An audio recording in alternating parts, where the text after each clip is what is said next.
Yes, welcome to another episode of Forever and Ever Show with me, Olajumoke Adewumi. We're still talking about choosing a life partner.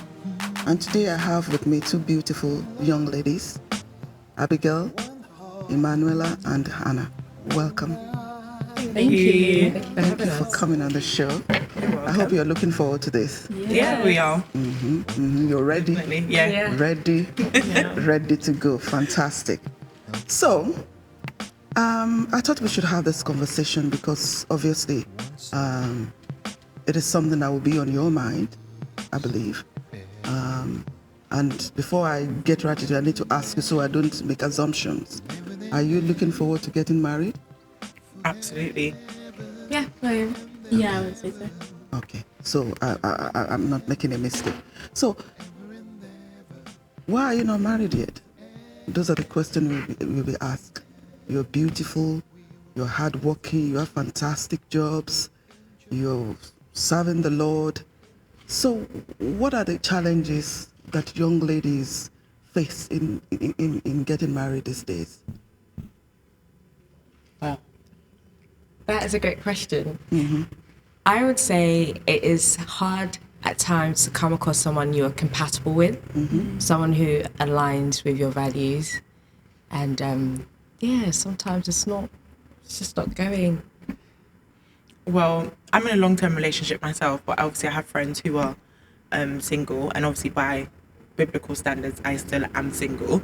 But I know it's typically because people aren't in it for the long run, so they're not willing to wait it out or go through things with somebody. And I'm not talking about going through, hell and high waters with somebody, but I'm just talking about the day-to-day things, like maybe somebody losing their job or not having enough finances, or even, things to do with family. Like, people aren't willing to stick it out with commitment issues. I think that's been a big thing since we was quite younger. A lot of people have commitment issues. Okay. I think that's a big thing. So, are you prepared to get married now? Yes. You're ready. Okay. You're ready. So, does money come into it for you? Definitely. I think that's why I'm still waiting as well. It has been money, because I think typically back in the day, guys, correct me if I'm wrong, but it was always get married and then everything always comes afterwards. But the way that I see it is that I want to set myself up quite well, as like get a house and then prep myself into marriage that way. That's how me and my partner have been kind of doing things. And obviously money is a huge factor in getting a house, even in getting married. Of course you can do it the simple way, like just go to the registry, but we all love a good celebration as well at the same time too, so that costs as well. Okay, cost. You mean cost in getting a home? You want to get a home before you get married? Yeah. Okay. By yourself? Together. Yeah. Okay. Is that realistic? It is. I mean, we're currently in the process of looking. Okay. I think it's, for us, it's realistic. For other people, it may not be, especially because of maybe the time frame that they have. But the time frame that we've kind of created for ourselves, it does work. Because it's not as if get a house and then still wait to get married. It's in the same process, like getting a house, getting engaged, and then marriage as well. Okay. Yeah. So it's going to be this way: get a house, get engaged. Not get engaged, get a house and get married. I mean, either one, because obviously getting a house is quite a long process, but in that time before we, let's say, get the keys, for example, we will be engaged, definitely. Okay. Do you have a timeline for that to happen? Get a house? End of 2025, end of next year. Yeah. How long have you been in this relationship? I feel like it's all about me now. It's been 7 years. 7 years. Yeah, so I started when I was in my early 20s. Okay. And obviously been through the whole, basically all my 20s with him, yeah. Okay, fantastic. Do you subscribe to the same notion as she does? Get a house, get engaged, and get married? Yeah, You do? I would.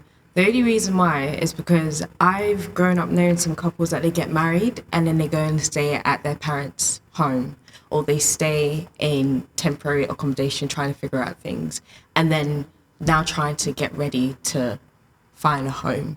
And in some instances, some of them, right after they get married, they fall pregnant. And then when you are now wanting to get a house, you have a new human being you're going to be looking after, which is going to cost money. Children are a blessing, but let's be honest, they are expensive. and you want to give the best to that child. So then the sacrifice is, okay, maybe we can't get the house. We need to look after ourselves and the baby. So then it pushes that dream of getting a home later on. So for me, I've just always said, I'd rather have a home so I know that is there. Let's get engaged and then get married. So we know that there's security. So if we do get married and then straight away we have a child, I don't have to be thinking about, how are we going to do this? Okay. So in other words, you are not giving the young men any opportunity to come through because you have to get a house before other things follow. Am I correct in thinking that's the way it works for you? Yeah. If a young man comes right now and the house is not there, you have to wait, dude. Not that he has to have a house already, but for us to have the plan that we're going to do this together, I'm trying to save towards that time. Even though I'm single, I'm trying to save. So if I do come across someone who, I have savings too, and we can come together and start looking, then at least I know that in your singlehood, you have been preparing for this time rather than just waiting to meet someone and then start the process. I don't know. Hannah, what do you think? Yeah, that's what I was going to ask. What do you think? I agree. I think it's better to be prepared than ill-prepared. And like you said, I'm saving towards a house. So even if the marriage comes later, there is still this stable home to build a family in. Yeah. Okay. Your definition of home is quite relative, isn't it? Mm. A home does not necessarily mean you physically own it. That's true. Mm-hmm. Yeah. A home could be anywhere you call home, even if it's a rented apartment. So what's wrong with that? So I think the bottom line is based on what they want for themselves. Not everybody does want to own a home, and obviously if that's your partner and both of you don't want to own a home, that's absolutely fine. But if you know that you do, I think what Emmanuel has said in terms of just setting yourself up to just have that already. And like she said, if somebody does come along and they don't have a house, or both of you don't have a house, it's not as if we'll put everything on hold until that house comes. But if we both know we have a substantial amount of savings, we would know that, okay, in X amount of time, this is something that we're planning towards. Because I feel like with our finances right now, and I think you put it perfectly, that we don't have any dependents. We're all living at home, right? So our money is able to be put forward for our future. And for us, our future is having a home with our partner and marriage. So I'm just thinking, because when I had this conversation with the men, they were not talking about getting a house first. They were more concerned about getting the real person. So I'm asking why is obviously both of the three of you agree in this direction, get a house first. Where did that come from? I guess childhood, because you were always told as a kid, when you get married, you get a house, and then you live your forever, happily ever after. So it's kind of ingrained since we were young, I guess, or at least for me. Little pieces, whether I know it or not.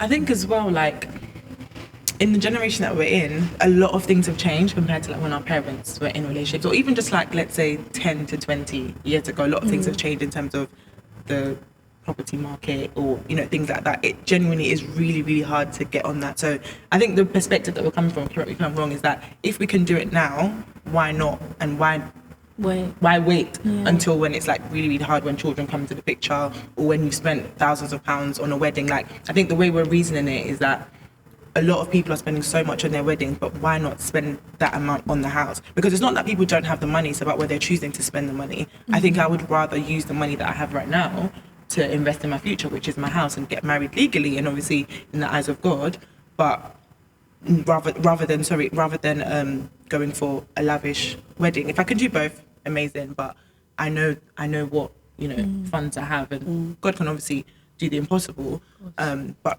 realistically speaking, I know what is on ground for me right now. So apart from the house, what else are we prepping for? What are we looking for in a relationship that will make it work? What qualities? What are you looking for?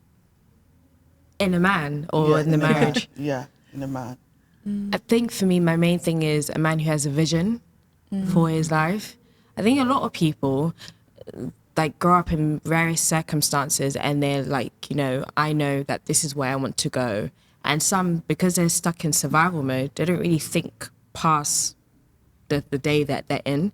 So for me, because I've come across various different men, some who have a vision and some don't, I lean towards those who have a vision, because I think if I'm going to go, and if I'm coming under your leadership, I need to know we're going somewhere and you're not just thinking of just today. So that's my stance. And someone who's sweet, caring, kind, thoughtful. I mean, if you have money, why not? But at the same time, I'm not saying that if you have to be a millionaire, that's not a requirement, but we can become a millionaire together. But I think vision is the first thing, because I think anything you accomplish physically starts in the mind and starts within you. So I need to know that you have a good head on your shoulders. So I know that I'm in good hands. Those are some good points. I think vision is a good one. I need a God-fearing man who's kind and compassionate and thoughtful, because firstly, you have to lead with God, but I need kindness in everything you do and your thoughts and your actions. I think that's a big part for me, because you'll show it in everything you do if you're kind. But yeah. And money. I think intention is so important, and I think you see that right from the beginning. That is this actually, from a female's perspective, a woman's perspective, can I see that this guy's actually been intentional with me in every aspect? Because the conversation we had before, outside of the podcast or outside of the show, was that I've just lost my trail of thought. Wait, someone being intentional. Oh, you can be dating multiple people, but you can't court multiple people, because courting is you being intentional about that specific person. You can't give 100% of yourself to 5 different people. It's impossible. I don't know how you people do it. Dating multiple. Where did that come from? It does happen. It does happen. I think it's just that thing of not putting all your eggs in one basket, because one person can be like, yeah, I'm into this, and the other person could be, but at some point down the line, someone might look the other way. Not necessarily another person, but it could be they just feel like, oh, maybe I'm not financially ready, or they just think of any other excuse, or get scared at the sake of the fact that they are falling for someone or they're in love with someone. And for some people, that's quite a scary thing for them. So yeah, it's just a thing of, I guess everyone wants to protect themselves in a sense, that if I'm giving you my all, but then you then fail me, at least there's other people that I'm still getting to know, and I'm not shutting the doors to. I know there's some women, when they're talking to one guy, that's it. They're not talking to anybody else. And I used to be like that, but it's not helpful.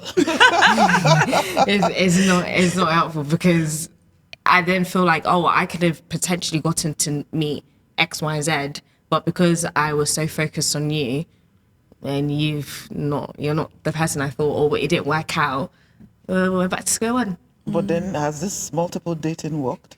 Oh, I think it's fine. I think it works, because it's like the numbers game. So you're more likely to meet someone if you date around, as opposed to just trying with one person and hoping they're the right one. Because if they're not, the probability, it's better to date multiple, because you're more likely going to find someone. Yeah. Doesn't work for everyone though. It's true. It does. You have to know yourself. Yeah. Have you known anybody that it worked for? Yes. Okay. She's married now, though. She's married. Yeah, now. she's married. So how did she now decide that this is the person for her, in the midst of all the multiple young men? I think he was the most intentional with her, and she felt, how she described it, she said she felt at home with him. So from there, and yeah, she's married, and there she had a child. So yeah, things are going great from what I see. So apart from, we've talked about several things, our vision, we talk about her home. What narrows it down for you in the midst of multiple men that comes to you? What will narrow it down, assuming you have 5 men now who are attracted to you and they want to go out with you?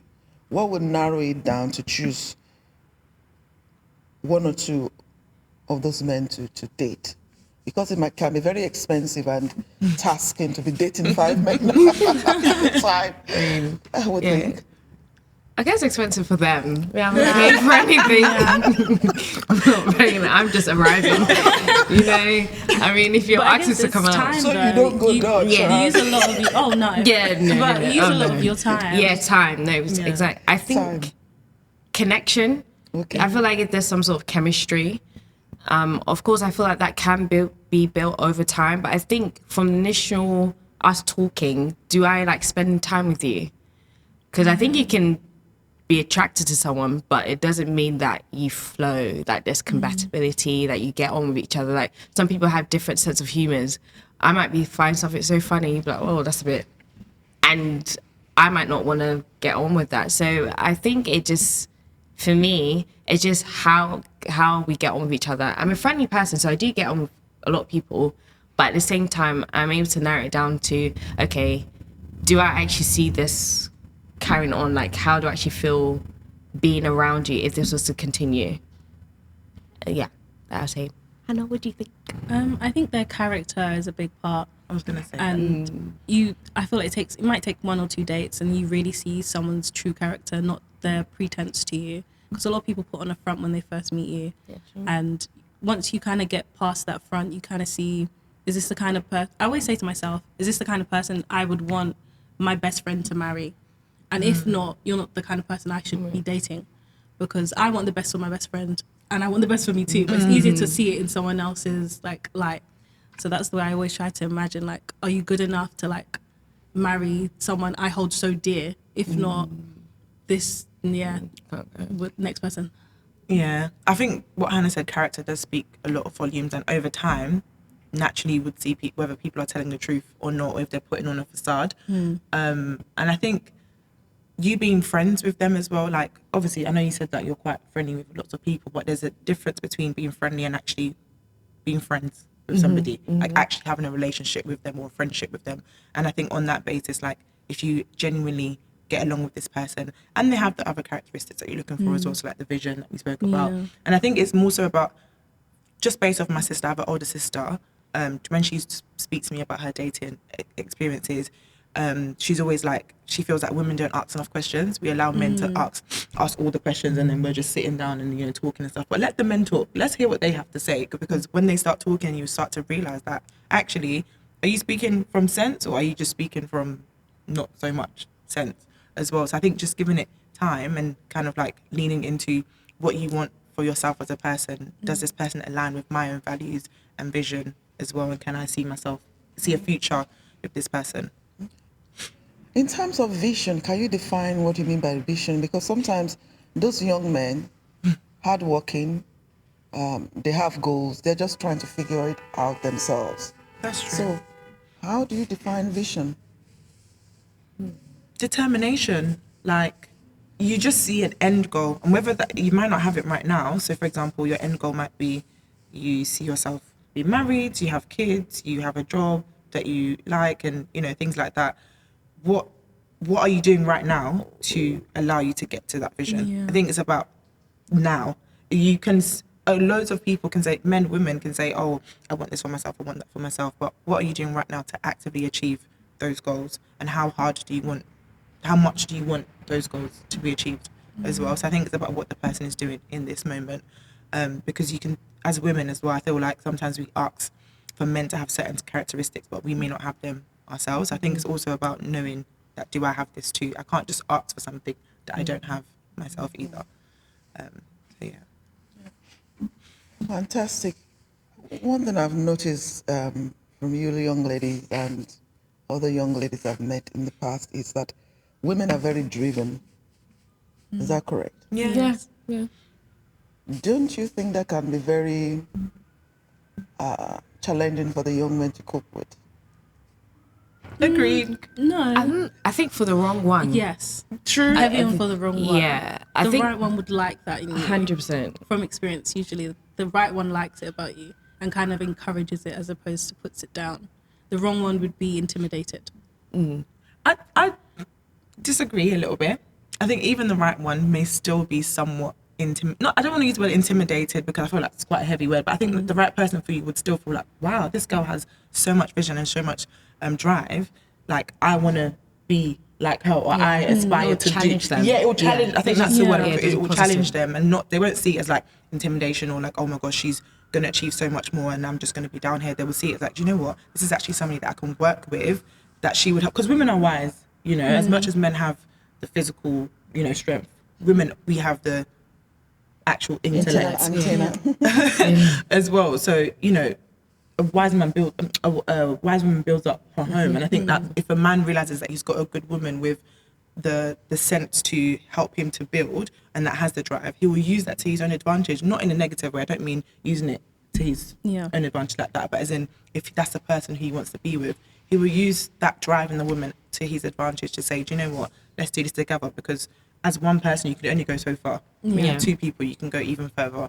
So I think it's really about, you know, looking into, this woman has this drive, rather than seeing it as, oh, I'm scared that she's going to go further than me. But you know, when we come together, we can go so much further as well. And I think women should be driven. I think is innate in us. When you think about what even our bodies do, we carry a whole human being. That is remarkable within itself. But I think there's a reason why men will be like, I couldn't have achieved this without this woman by my side, because she's like the engine that fuels his vision, his everything. How a lot of men view their women as like, this is my pride, this is someone I'm proud to step out with. Is like, you wouldn't just do that with just anyone. So I think we are meant to be driven. Like Abigail was saying, that we are wise. The Proverbs 31 woman, there's nothing about her that's like soft, like lazy, I should say, or she's just there to look pretty. And you think about all the women in the Bible, they were all very driven. Like, you think about even Mary giving birth to Jesus and having to deal with Herod and everything. That's drive to carry the Messiah of the world and get to a place of safety. Like, there's so many things that are within us that I think is so powerful.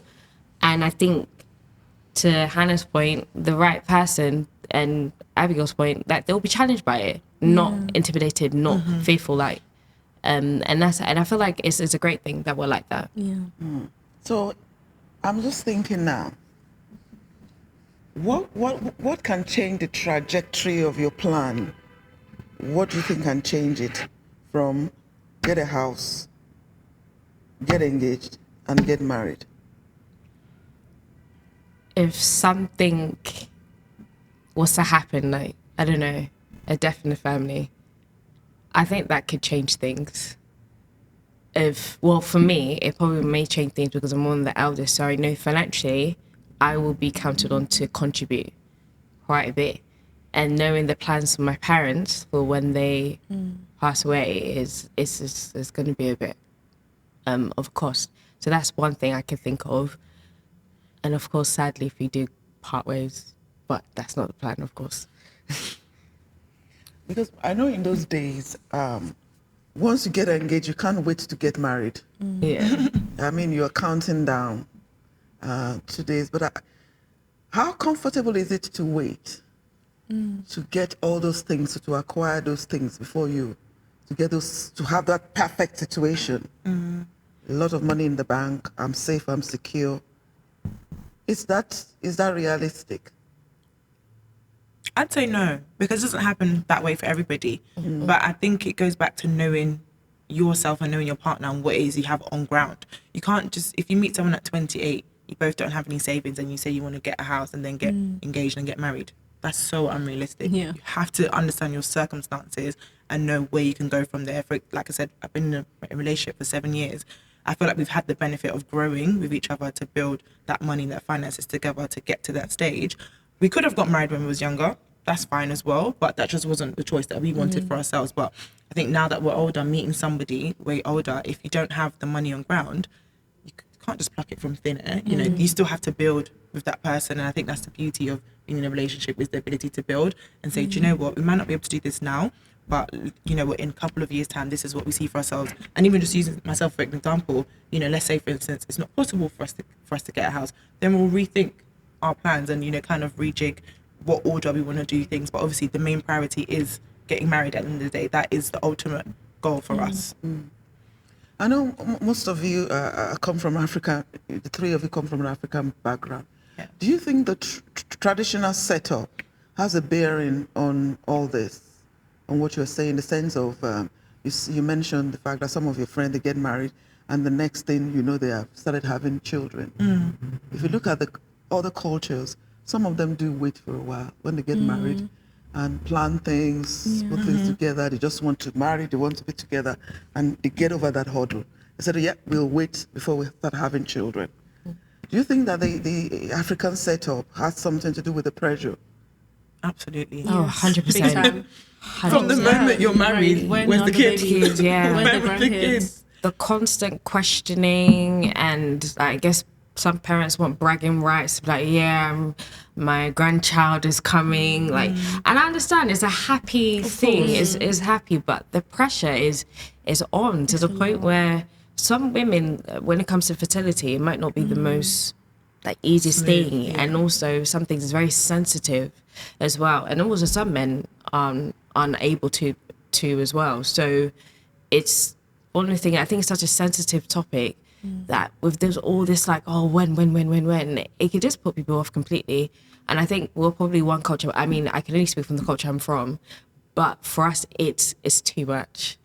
I think it's too much. And sometimes I don't even think it's for the sake of like they're so happy. I think for some is that they have one up on someone else. That competition comparison, like, oh, auntie so has got her second grandchild. Where's my grandchild? That sort of thing. Or I guess like aunties and uncles want to still feel like they're still part of the party, that all their friends have grandchildren, or all their friends, their children are married, and they don't have anything to share. I think it's just one of those things, but it does play a huge part.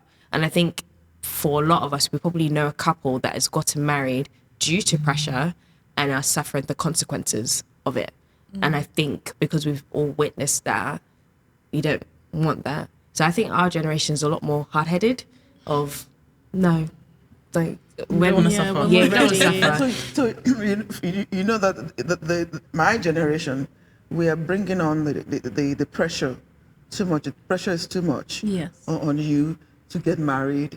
And sometimes when you're in the church, when things are being said, the next thing you know is we are praying for the singles and all the singles here. I get that. We're having a singles ceremony or seminar or whatever.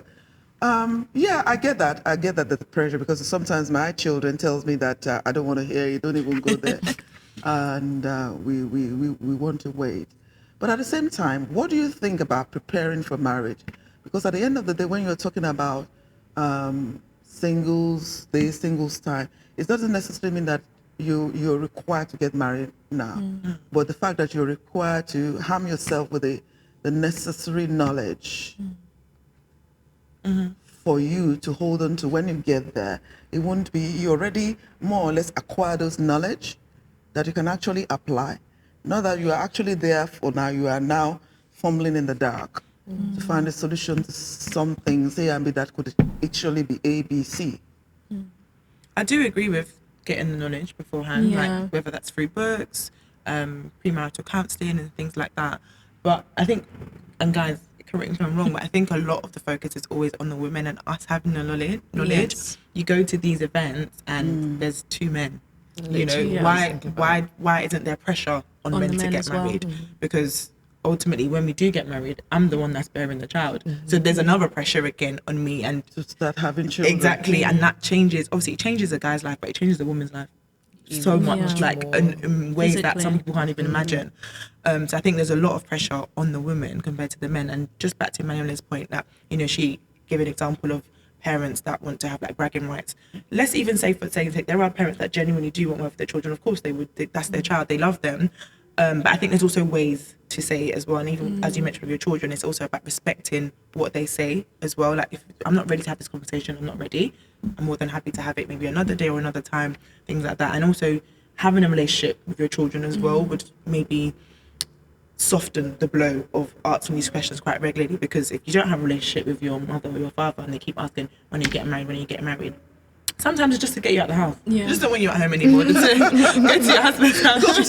Get to your husband's house. Like, but and that's how people get into the wrong marriages and the wrong relationship, because they just feel pressure to get out of their parents' home rather than actually because of the love and wanting to be married. So what is the middle ground here? Is there a middle ground? I think you can ask. No, I was going to say it relates back to your point about having a relationship with the person you want to ask. Because if you don't have a relationship, you have no right to say, when will you marry? Because Auntie, we don't relate like that. Yeah, but if you have a relationship, then it won't come across as, when will you marry? It's, how's it going? How's the journey? Talk to me.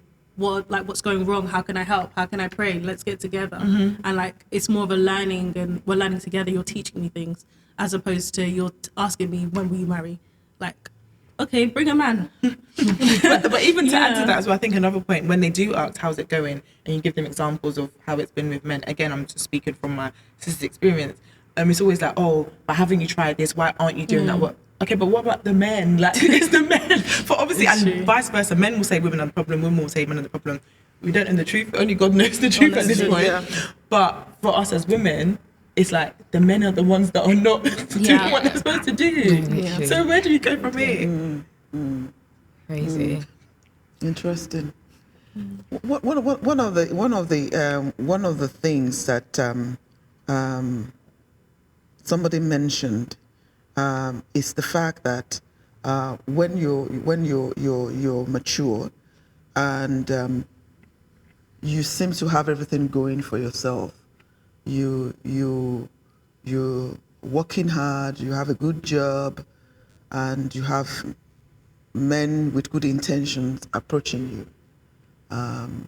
What's wrong in giving them a chance to explore, especially if they don't meet all those so-called, not qualities. They don't appear to fit all your picture of what you want. You can't fit the puzzles in place. Everything is still, I don't know where this is going to fit into. It's not clear cut. Because so many things are not always clear cut. Sometimes it's a risk, That's true. but you have to understand the risk you're going to, I suppose. That's true. Because obviously we've spoken a lot about having relationships with people, but ultimately having a relationship with God and Him being able to speak to you about, Discernment. just letting go, letting God, which is something that I'm, a big believer in. You just have to have faith that this will work out. You're right. There are circumstances where the person that someone has ended up with is not who they initially thought was part of their plan, or they just didn't fit in, or whether that be aesthetically, financially, in whatever way. But God has better plans for us than we can imagine for ourselves. So it's about linking in with God to know which direction should I kind of take it. Of course, have your own feelings about it too, but also be open to hear from God as well, because He knows best for us. Fantastic. I'm thinking, and I was talking to a group of young ladies the other day, and they mentioned that one of the things that they find that put them off, the men, when you meet them, go out with them for a few days, the next thing they're asking is for sex. Is that correct? Some. Yeah. Some. I wouldn't say all, but some. Yeah, some are very upfront from the Yeah. very beginning, which I prefer you say that's what you wanted than trying to act a certain way and think that you can trick me into. But yeah, some are very just open. Like I remember there was a time a guy approached me, and he was like acting like, oh yeah, he wants to get to it. So I said, what do you want? That was my first, I just asked him, what do you want? He was just like, I want you. And I said, in what capacity?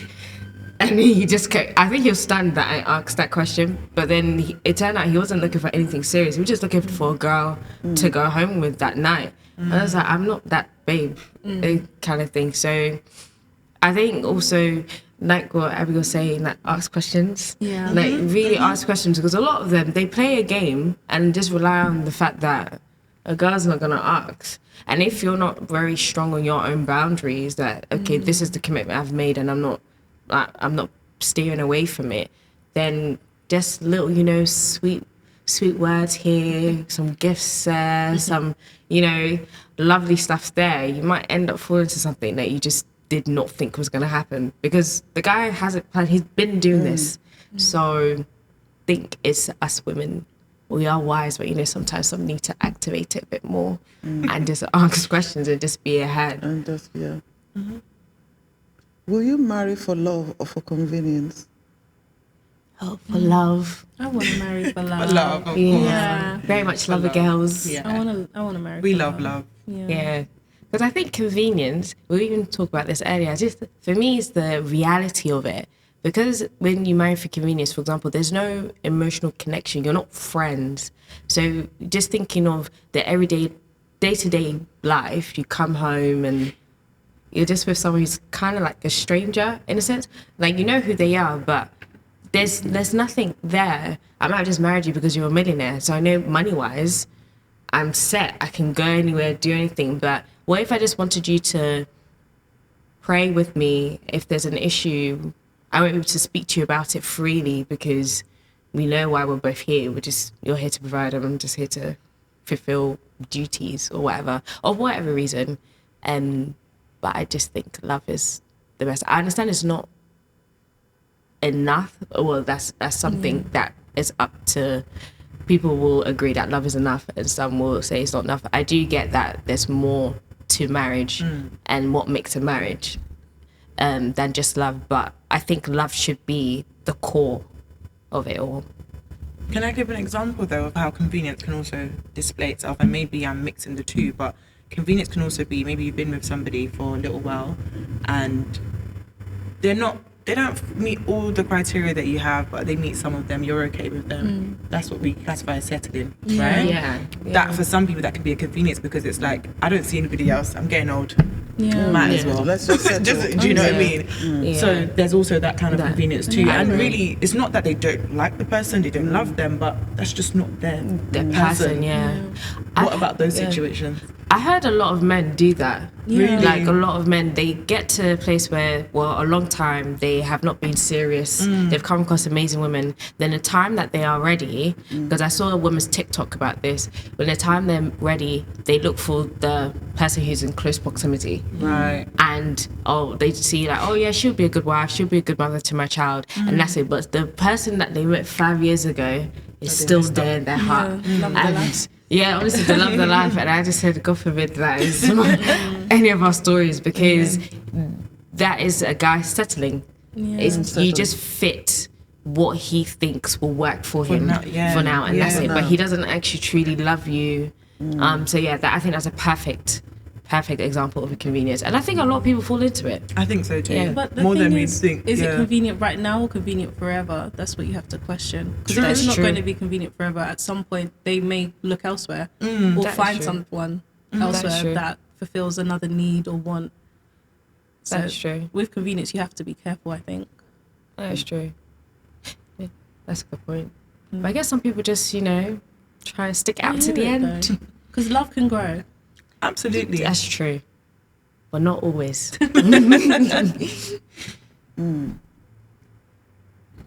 If you don't get married, will you be happy? Yes. Yeah, I will be. I will be happy. I will still be searching, but I'll be happy. I'll be happy. Yeah, that's just me being honest. Like, I want a family and I want to do it through marriage. I marriage, want yeah. to go through life with somebody. But, if that doesn't happen, then it's okay, God. But, Oh, it'll I'm happy. It'll I'm happen. happy, but I still believe that God can, work his magic. And I don't know. I always feel like if you had the desire to get married, then you will get married. Like, I've met people who have no desire to get married. Like, there was a colleague I had, she had no desire to get married, no desire to have children. She's from a Ghanaian household like me, and the prayers her mum has done for her, but she's just like, I have no desire like at all. She's never been in a relationship, nor does she plan to get into one, and I found that so interesting. I was asking her so many questions because I've never come across someone like her. But it's out there. There are people who don't have a desire, and I think that's okay, because maybe not everyone's meant to get married, but I think if you have a desire in there's a reason why you have that desire. So there's a purpose for your marriage. And I think it's also about knowing what the purpose of marriage is as well, because a lot of people, marriage is just having a The companion, paper. just having somebody there to wake up to or whatever. But there's a purpose in marriage, or godly marriage that is anyways. You know, the aim is to, you're both making each other holier as you're going along this path, and again on the process of reproducing and having children as well. That's also part of God's plan for us in marriage. So I think it's so important as individuals to know what the purpose of marriage is, and then come together and have an idea of how you want your marriage to be, because your child can have an impact on how you view marriage as well. So it's about understanding that you have this idea of how your parents were married, but also creating your own vision for how you want your marriage to look like as well. And that comes with a lot of work. It could come through therapy, it could come through the premarital counselling as well, but it does come with a lot of work, especially because of what we see in the generation, like a lot of marriages dissolving, you know, a lot of long-term relationships dissolving and things like that. But if you know what God has planned for you, then I guess you just have to keep like tunnel vision on that. Yeah. You are in a relationship, a long-term relationship. What made you decide that this is the person for you? So Hannah actually answered me this question before. So prior to meeting my partner, I had obviously been speaking to people beforehand, but I never felt like I could be my true self. So the first thing that I realized that my partner made me feel was very comfortable to be me and accept me in that way. So that was the one thing that I said, you know what, I absolutely, you know, love this. Like, you just make me feel like myself when you're around me. And the reason I brought up intention was before, because he was very, very intentional from the beginning. Like, even whether that was with his words, whether his actions, I could just see that he was very intentional about wanting to get to know me and making sure that he understood me as a person. I think as women, it's so important for your partner to understand you and show that they have it goes far beyond an interest. It's not just that your partner has an interest in you, it's just like seeing that love that they have for you manifest in different ways, whether that be physical, like in terms of like gifts and stuff like that, or whether that be intellectually as well. And I think over time, it didn't take me a long time, but over time, maybe about a year or so, for some people that might be long, but I was able to also be quite open about my own like history in terms of like family and stuff like that. So for me, that was really important, to be with somebody who could, I guess, enable me to open up and just build trust in them. So that was one of the, I say one, I think I've mentioned 2 points there, but those are the 2 things that made me say, do you know what, this is actually the person that I want to be with. Yeah. In 7 years now, and you're planning to hopefully get the ring, for him to put the ring on it in soon. Do you feel anxious at all that it's been 7 years that the ring has not been given? I would say the 4 to 5 year mark, I started feeling quite anxious, because like we've been together for long. People even ask every time they heard I feel like whenever somebody hears you've been in a relationship for more than 2 to 3 years, they're always like, when's the marriage? When's the marriage? So literally in the past however many years, that's both of us always hear, when you get married. So and I don't know if anxious is the word, but it's almost as if like, okay, is this the right person for me? Because if some thoughts would come like, maybe if it was, why haven't I been married as of now? And when is it going to come as well? But I think what I said before about both of you having a plan and a vision for yourselves, because every relationship is different. You have people who are together for 10 years and they get married. You have people together for 1 year, for 6 months.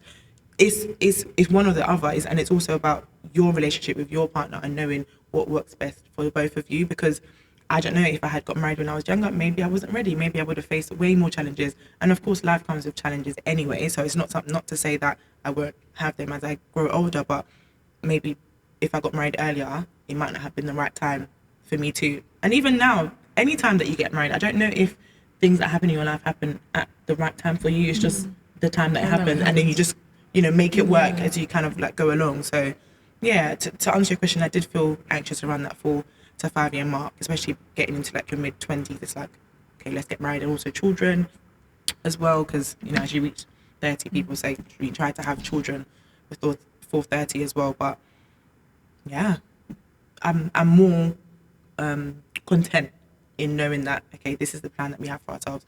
We've also consulted like God in terms of what our next steps are as well. So yeah, I don't worry about outside noise and all of that stuff. Did you pray about it, about the relationship? So we'll hear Yeah. some people saying, "Oh, I prayed about it, and I have this sense of peace," so to say. Yeah. So did you feel that peace? I don't really feel like it's about peace. Like, Yeah. okay, everything is like settled. I feel at peace with the person.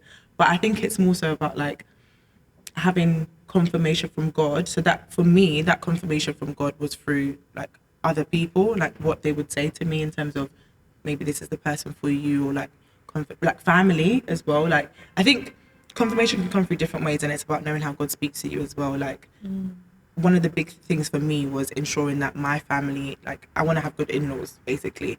That was from the get-go. Like his family literally loved me, my family loved him as well. So that was another way that confirmation came through for me. So I don't think it's about like peace, like okay, I'm sitting here and I feel like okay, this is absolutely the right person for me, because doubts will come. They're very natural, and doubts will come in different ways. It could be not necessarily saying I don't think this is the person for me, but doubts can come in like, this has happened, is this meant to be, or could I have gone like a different route or whatever with somebody else. But I think for me, just praying about it, like I said, and God just giving me that confirmation within myself and through other people as well, to say, do you know what, this is going, like, you're okay to go with this person. And I think just maybe it's peace. I don't know, because peace can be different for people, because you can have peace in the midst of a storm as well. So I think it's just more so like, okay, do you know what, I feel like this is the right person for me, definitely. So yeah. Interesting. Thank you very much. You're welcome. It's certainly been interesting. I think I've learned so much from you girls. I call you girls because it's not that you're not women or anything, girls, because that's this vibe to it. Yes, it's been quite illuminating conversation today. Thank you very much for coming.